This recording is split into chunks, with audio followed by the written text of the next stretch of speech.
नमस्कार. श्रीवल्लभ आयुर्वेद आश्रममध्ये आपले स्वागत. शतधौत घृत म्हणून आयुर्वेदामध्ये एक प्रसिद्ध औषध आहे आणि ते बनवण्याची आत्ता क्रिया सुरू आहे, ज्याच्यामध्ये गाईचं शुद्ध तूप, साजूक तूप घेऊन ते 100 वेळा पाण्याने धुणे अशी एक प्रक्रिया करावी लागते. आणि ज्याच्यामध्ये तुपाचा एक जो पाण्यामध्ये विरून जाणारा अंश आहे तो सगळा धुवून काढून नंतर तुपाचं स्वरूप हे असं एक प्रकारच्या लोशनसारखं बनतं, मलमासारखं बनतं. अतिशय नरम अशा स्वरूपाचं असं एक मिश्रण तयार होतं. 100 वेळा मात्र ते तूप धुवून काढावं लागतं.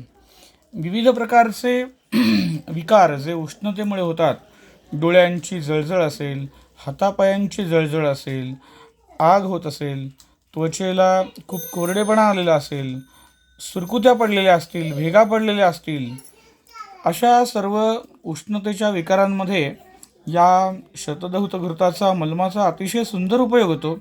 अनेक लोकांच्या पोटामध्ये आग पडते पित्तामुळे.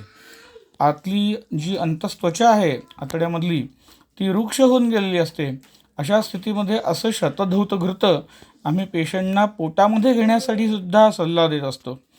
अनेक लोकांना उष्णतेमुळे संडासच्या जागेला चरे पडतात, त्यांना फिशर्स असं म्हणतात.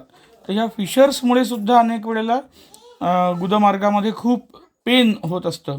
अगदी संडासला जाण्याच्या वेळेला संकटच जणू अशी एक स्थिती असते.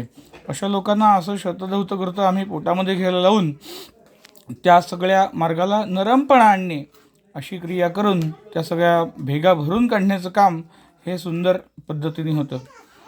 तर अशा प्रकारचं हे आयुर्वेदीय गुणकारी असं औषध हे आत्ता बनवणं चालू आहे. आणि आता ह्या थंडीच्या कालावधीमध्ये अनेक लोकांचे ओठ फुटतात, त्वचा खूप रुक्ष होते, हातांना किंवा तळपायांना भेगा पडतात आणि अनेक लोकांना तर भेगांमधून रक्तसुद्धा येतं.